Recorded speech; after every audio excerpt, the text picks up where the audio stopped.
Ranting, reflecting, reasoning, reckoning. The Huddle with paperplusoffice.co.nz. Buy all your office supplies and stationery online now. On the Huddle this evening, again, Monday evening, Josie Pagani is with me. Hello, Josie. Nice to talk to you. Hi, Larry. And from Whale Oil, Cameron Slater. Hello, Cam. Hey, Larry. Welcome back. Thank you, Cam. Now, Josie, to you first. A report on funding Auckland Transport. There's a $1,200 billion gap, essentially $400 million a year for the next 30 years. The options are road tolls or higher rates and fuel taxes. I think it's simple. If you want it, you pay for it. What do you see in it? Yeah, I think that's the reality, isn't it? And Aucklanders are starting to see that if you want to use your car in the future, it's going to cost you more. And so what is the best option? How are you going to pay for that? So, I think everybody's been looking for a bunch of options which spreads the cost fairly. So I like the idea of, it not just being one mechanism like rates or fuel tax or tolls, that you actually look at, tolls, but you might look at a mix of the other mechanisms as well. But, I mean, interestingly enough, I saw an interview with Jerry Brownlee in June. This was, of course, before John Key slapped him on the bum and said, actually, we're going to support the City Rail Link. But Jerry Brownlee said in June that he didn't support tolls in Auckland and that, basically over his dead body. So I'm just wondering if John Key's going to come along and give him another slap and say, no, I'm sorry, we've decided to support Josie, tolls. Keep up. John Key said there's 4 requirements for the rail loop funding, one of which is that the council can't use tolling. So what does dopey old Len Brown come out with? The proposal to add tolling? Well, he hasn't. This body of independent... It's his appointed flunkies that he always does this with everything. He has these little groups and he calls them consensus groups, and they come up with exactly what Len Brown and his... Well, the AA might be a bit pissed off to hear you say that. And people like Michael Barnett from the Auckland Chamber of Commerce support it, and the Employers and Manufacturers Association. That's right, but they all fall into Len Brown's trap. But on the flip side of that, I actually think that tolls are great, and let's bring them on, because then at least the motorway will be clear. The roads, of course, off the motorway will be choked. There'll be people complaining about diesel fumes, and there'll be people complaining about traffic jams. But I won't care, because I'll be paying the tolls and driving on the nice, clear motorway. Right. Well, that is... It does need to be really modelled, doesn't it, Larry? Well, that is one of the issues, Cam, that you pointed to, that because you're going to pay a toll on the motorway, that all the arterial roads are going to be clogged. Stephen Selwood, he says, well, actually, the indication is not the case, because people can't be bothered with all the congestion, so they get onto the motorway. Well, tolls isn't the only option here, though. I mean, we've got a dirty great port company sitting there. Correct.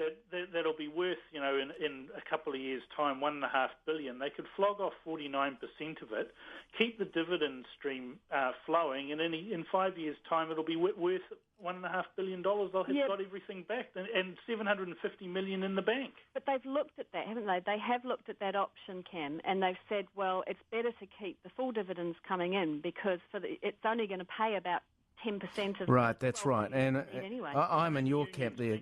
I'm in your camp there, Cam. I would be selling some of these assets to pay for this crucial infrastructure and the airport, yes. But it doesn't make financial sense. If the dividends are more than the money that you get from selling it, why would you do it? That it doesn't make financial sense for. Honestly, you said last time it was loopy lefties who like buses and public transport. Well, now John Key does. So is he I think buses and public transport are great, Josie. They're good for other people to take. I agree with that. OK, we'll come back in just a moment. Cameron Slater, Josie Pagani on the Huddle. Larry Williams Drive. With the new ANZ, the bank that gives you more. Back on the Huddle with Cameron Slater and Josie Pagani. Issue number 2 to you, Cam, and the Zimmerman case. George Zimmerman not guilty of murdering Trayvon Martin because it was self-defence, according to the jury. There have been protests. The President's called for calm. How do you view this? I know you've been following it closely. Well, I've been following a number of different bloggers that have been highlighting the travesty of a trial. I mean, I don't even know how this guy got into having a trial in the first place. The evidence has been proven now through the trial process to be shonky. The media have a lot to answer for. I imagine there's probably going to be a whole lot of civil cases taken against the media on behalf of Zimmerman for some of the dreadful things that were reported. I mean, NBC, for example, took out of context, removed about 20 words from portrayed it as a quote that he was hunting this guy because he was black. And when you look at the transcripts from the 911 call, it was really clear that he was actually responding to questions from the 911 controller. They're asking for descriptions of the person. Is he Hispanic? Is he white? Is he black? Yeah, that's true. And there were claims at one point, Josie, that he was actually white. Well, he was Hispanic himself. This is Zimmerman. Yeah. What do you see in it? Yeah, but the reason it went to trial, Cam, is because a 16-year-old boy got shot dead, and if that was in New Zealand, it would go to trial. So, and as it should do. He was taller than Zimmerman. He was sitting on top of Zimmerman, bashing his head into the pavement. Well, there are a couple of problems. This wasn't a 16-year-old kid walking down the street to get lost. Okay, and I think we couldn't. The trial. There were a few things about the trial that need to be questioned. One is that he clearly wasn't. The jury wasn't a set of Trayvon Martin's peers, was it? It was an all-white, all-female. No. There was a black woman on there, I think. Come on. No, it was all white. Well, hold on. According to my information. Anyway, the police. The point is, though, his defence. You need to read better, more widely than the Huffington. No, I'm not reading the Huffington Post. I want to make this point, Josie. The police actually decided not to press charges initially, believing that it was a clear case of self-defence. I'd say that it was. The reason this came to there was a hysteria that was whipped up by people like Al Sharpton who were whipping up racist stuff. That's why it went. And then we had a black sheriff or black whatever, mayor or judge or whatever, and then they decided to try him. Yeah, but if a teenage boy gets shot, I would want the police to arrest somebody and find out what the hell's going on. This is a clear case of self-defence, and that's another thing the media have misled people on, talking about stand your ground laws. Stand your ground was never used by George Zimmerman as a defence. And the media keep on reporting it as though this terrible stand your ground law is the reason he got off. The reason he got off is because there was not enough.